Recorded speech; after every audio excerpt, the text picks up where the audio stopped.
ये last lecture है, तो इसमें हम पढ़ेंगे ऑब्लिक कोलिजन। ऑब्लिक कोलिजन में क्या होता है? हेड ऑन कोलिजन से दूसरा पार्ट है ना। हेड ऑन कोलिजन में क्या होता है बोलो? लाइन ऑफ मोशन और लाइन ऑफ कोलिजन सेम होते हैं, और ऑब्लिक कोलिजन में लाइन ऑफ मोशन और लाइन ऑफ कोलिजन सेम नहीं होते हैं, अलग अलग होते हैं। ठीक है भाई? अच्छा, ठीक है। अब सीधा एग्जांपल के थ्रू समझते हैं। ठीक है, बिल्कुल छोटा सा टॉपिक है। हमने जैसे एक क्वेश्चन भी किया था कि एक ब्लॉक था, ठीक है, एक ब्लॉक था इधर, एक ब्लॉक था इधर, एक ढीली सी रस्सी थी, इसको मार दिया था ऐसे हॉरिजॉन्टल, है ना। जब ये रस्सी टाइट हो जाती है तो अभी सी बात एक झटका लगेगा इस पे भी और इस पे भी। कौन से डायरेक्शन में? Along the length of the string, yes और नो, है ना। और फिर हम क्या करते थे? मोमेंटम कंजर्वेशन करवाते थे इसके अलावा, है ना। याद आ गया? ठीक है, अब भी यही करना है। देखो, a ball with mass m, visible है ना, दिखाई दे रहा है, ठीक है। A ball with mass m moving with v naught speed से चल रही है। ये बॉल है, इसकी स्पीड कितनी है? v नॉट, ये चल रही है। Collides with an identical ball, किससे टकराती है? बिल्कुल आइडेंटिकल बॉल से टकराती है। दोनों की रेडियस कितनी है? r, ठीक है। एज शोन बिलो, जैसे नीचे दिखाया गया है। Find speed of A and B, A और बी की स्पीड बताइए जस्ट आफ्टर कोलिजन, कोलिजन के जस्ट बाद, ठीक है। ये टकराते, टकराने के जस्ट बाद इसकी स्पीड क्या होगी, इसकी स्पीड क्या होगी, ये बताना है। If coefficient of restitution is equal to E is equal to 1, तो कोफिशिएंट ऑफ रेस्टिट्यूशन आपको ई दे दिया है। ये किधर है? रेस्ट पे। ये कितनी स्पीड से चल रहा है? वी नॉट से इधर की तरफ, सही बात है। अच्छा, जब ये दोनों टकराएंगे तो बोलो, सबसे पहले मेरे को बताओ, इनका ये वाला हिस्सा टच होगा, सही बात है। अब बताओ, ये हो गया वो सरफेस जहां पे नॉर्मल रिएक्शन लग रहा है, लाइन ऑफ कोलिजन हो जाएगी इसके परपेंडिकुलर, यस और नो।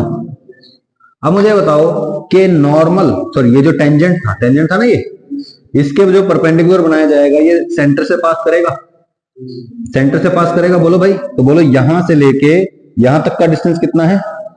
ये डिस्टेंस भी कितना है यहां से यहां तक? r, सही बात है। अच्छा, ये बताओ, ये जो मोशन था ये कैसे था कि ये वाला जो लाइन है, ये किधर था? इसके सेंटर से पास कर रहा था, और ये वाला पॉइंट जो था इसके इधर वाले सेंटर से पास कर रहा था। तो बोलो, ये वाला डिस्टेंस कितना हो गया? r, ठीक है। अब हम क्या करेंगे? ये ट्राइंगल फिर से बनाएंगे, फिर से बनाइए ये ट्राइंगल, देखिए ऐसा हो गया 2r, ये r, सही बात है। ये एंगल कितना है? थीटा। बोलो, थीटा की वैल्यू निकालनी है। बोलो, perpendicular by hypotenuse sine theta होता है, तो sine theta is equal to perpendicular r by hypotenuse 2r, r by 2r, r से r कट जाएगा, कितना आ गया? 1/2। साइन थीटा 1/2 कब होता है? जब थीटा कितना होता है? 30 डिग्री होता है, सही है। तो यानी कि ये एंगल पता चल गया आपको, कितना एंगल आ गया भाई? 30 डिग्री एंगल पता चल गया। ओके, अब मुझे क्या करना है? मुझे तो इस डायरेक्शन में कोलिजन करवाना है। बोलो भाई, ये बॉल्स एक दूसरे पे इसी डायरेक्शन में तो फोर्स लगा रही हैं, इसी डायरेक्शन में इंपल्स हो रहा है, यस और नो, इसी डायरेक्शन में मोमेंटम चेंज होगा। बोलो, क्या परपेंडिकुलर टू दिस लाइन, इस लाइन के परपेंडिकुलर कोई चेंज होगा?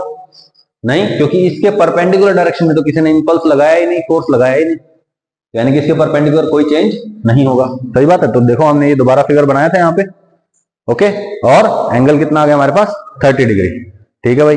अब और जूम कर देते हैं,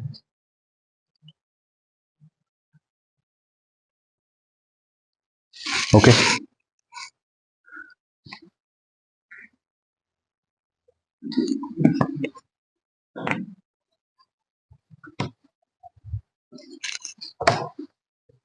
ये जो बॉल है ये किधर जा रही है? कितनी स्पीड? सही है। अच्छा, ये बताओ, यहां पे ये एंगल कितना आ गया था? 30 डिग्री, तो ये एंगल भी कितना हो जाएगा? तो बोलो, ये v नॉट, तो ये कितना? v नॉट cos 30 डिग्री, और ये कितना आ जाएगा? v नॉट साइन 30 की वैल्यू रख दो। v नॉट बाय 2 इधर है, इधर कितना है? √3/2 v नॉट, कोई दिक्कत है? ठीक है भाई। अब देखो, कोलिजन सिर्फ और सिर्फ इस डायरेक्शन में हो रहा है ना, तो बोलो इस डायरेक्शन में क्या करना है? कोलिजन करवाना है। इसको भूल जाओ थोड़ी देर के लिए, इसको क्या करो? फॉरगेट थोड़ी देर के लिए, फॉर सम टाइम, परमानेंट नहीं भूल जाना, ठीक है। बोलो, टकराएगा, इस डायरेक्शन में कोलिजन होगा। बोलो, ई की वैल्यू कितनी है? 1। तो बोलो, इस डायरेक्शन में स्पीड क्या हो जाएगी? एक्सचेंज। तो टकराने के बाद ये तो आ जाएगा रेस्ट पे, उसके पास स्पीड कितनी हो जाएगी? √3/2 v नॉट। कोई दिक्कत है? आ गई दोनों की वेलोसिटी? नहीं आई। हाँ तो गई, कोलिजन हो गया, कोलिजन के बाद उसकी कितनी स्पीड होगी, कितनी होगी? नहीं आई बात सामने, सही है। अच्छा मान लो ई की वैल्यू 1 ना दे रखी होती तो क्या करते हैं? कुछ नहीं करते, इसको भूल गए ना हम थोड़ी देर के लिए। अब मेरे को सिर्फ क्या दिखाई देगा? मुझे दिखाई देगा एक बॉल, ये दूसरी बॉल, दोनों का मास m, ये आ रहा है कितनी स्पीड से? √3/2 v नॉट से। ये किधर है? रेस्ट पे। u1 u2 0, u1 इतना, u2 0। टकराने के बाद बोलो कोएफिशिएंट ऑफ रेस्टिट्यूशन ई है, एक v1 निकालना है, एक v2 निकालना है। v1 v2 का फॉर्मूला था ना ऊपर। हो गया क्वेश्चन?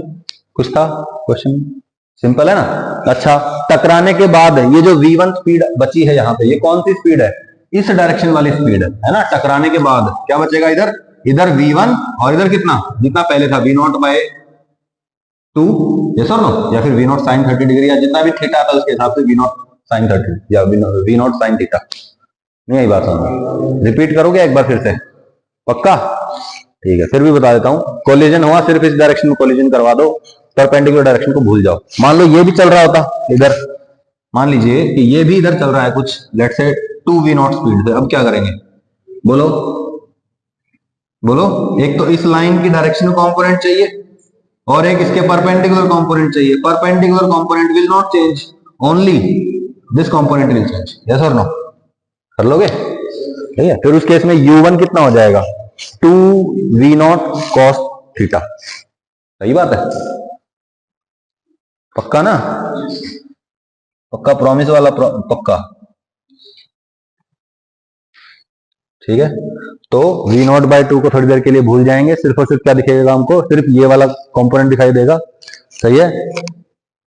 तो E equal to 1, hence both the bodies A and B will exchange speeds along LOC। LOC के लाइन ऑफ कोलिजन के अलोंग क्या होगा भाई? स्पीड एक्सचेंज हो जाएगी। सही है? बोलो, ये हो जाएगा 0 पे और ये v0 √3/2 से चलने लग जाएगा। इसकी फाइनल स्पीड v0/2, इसकी v0 √3/2। ठीक है, ओके। सेकेंड मेथड क्या है? बोलो भाई। Initial momentum along LOC, line of collision identify किया आप लोगों ने, ऐसे जो लाइन आई थी, है ना? लाइन ऑफ कोलिजन के along initial momentum is equal to final momentum, कर दिया। और फिर दूसरा formula E is equal to v2 - v1/u1 - u2, है ना? Velocity of separation by velocity of approach, कर लेंगे। ठीक है, एक स्पेशल नोट है, ये हमेशा याद रखना है। देखो यहाँ पे थीटा चाहे आप 45 करोगे ना, तो भी ये एक दूसरे के क्या करेंगे? परपेंडिकुलर चलेंगे। देखो ये बॉल कहां जा रही है? फाइनली ये बॉल कहां जा रही है? इधर।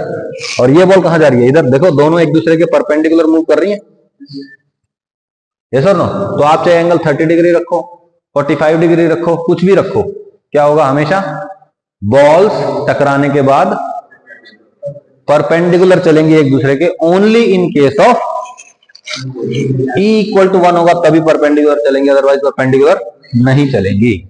ओके, अब M1 और M2 हो गया है। M1 M2 U1 U2, सही बात है। अच्छा, अब ये बताओ सबसे पहले तो कि जब ये टकराएंगे तो वो एंगल कितना बनेगा?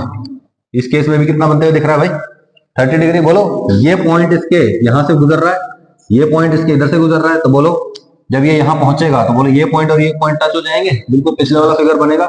ये रेडियस r, ये रेडियस भी r, सही है? परपेंडिकुलर हाइपोटेन्यूज r/2r कितना बन जाएगा? 1/2 sin theta is equal to 1/2, angle आ जाएगा ये वाला कितना? 30 डिग्री आ जाएगा टकराने पे। एंगल पता है? बोलो, ये है 4 मीटर पर सेकेंड, तो ये कितना हो जाएगा? 4 sin 30 डिग्री, और ये कितना आ जाएगा? 4 cos 30 डिग्री, यस और नो? अब देखो यहाँ पे 2 मीटर पर सेकेंड है, बोलो इसका एक कंपोनेंट इधर आएगा 2 cos 30 डिग्री, और इसका इधर 2 sin 30 डिग्री। हो गया भाई? बोलो, इसको भूल जाओ थोड़ी देर के लिए और इसको भी भूल जाओ। क्या दिखाई देगा? सिर्फ और सिर्फ बोलो 4 × cos 30 डिग्री, 2 × √3/2, यानी कि 2√3 स्पीड से एक बॉल तो इधर जा रही है और दूसरी बॉल 2 × cos 30 डिग्री यानी कि √3 स्पीड से इधर आ रही है। अब ये दोनों टकराएंगी, कोएफिशिएंट ऑफ रेस्टिट्यूशन E दे रखा है आपको। ठीक है, E इक्वल टू 1/3। सॉल्व कर लेंगे, V1 V2 निकालेंगे, तो V1 V2 जो आएंगे वो इसी डायरेक्शन में आएंगे। तो बोलो इसकी फाइनल स्पीड लेट से V1 आ गई और इसकी फाइनल स्पीड लेट से V2 आ गई। ओके, तो बोलो इसकी स्पीड क्या होगी? बोलो एक V1 कंपोनेंट इधर है, एक 4 इंटू साइन 30 यानी कि 4/2 यानी कि 2 मीटर पर सेकंड कंपोनेंट इधर है। बोलो इस बॉल की स्पीड फाइनली क्या है? V1 इधर और 2 इधर, रिजल्टेंट क्या होगा? तो बोलो √V1 स्क्वायर प्लस 2 स्क्वायर। कोई दिक्कत? और इसके लिए क्या कर लेंगे? बोलो V2 स्क्वायर प्लस 1 का होल स्क्वायर का होल अंडर रूट। नहीं आई बात सामने? नहीं आई ना? रिपीट करो, ये सेम ही क्वेश्चन है। कर लिया? अच्छा, इंपल्स ऑफ रीफॉर्मेशन और इंपल्स ऑफ डीफॉर्मेशन बताना है। रीफॉर्मेशन कौन सा वाला इंपल्स होता है? जो दूर भेजता है। और डीफॉर्मेशन क्या होता है? जो स्टार्टिंग में चेंज करता है। तो बोलो रीफॉर्मेशन वाला M2V2 M1V1 और यहां पे M1U1 M2U2। सही है? माइनस क्यों हो रहा है? क्योंकि ऑपोजिट डायरेक्शन में चल रहा है। सही है भाई? कर लोगे पक्का? Chapter is over. ठीक है, अब हम पढ़ेंगे रोटेशनल मोशन का थोड़ा सा बेसिक आइडिया दूंगा आपको मैं, क्या होता है रोटेशनल मोशन में, कैसे होता है,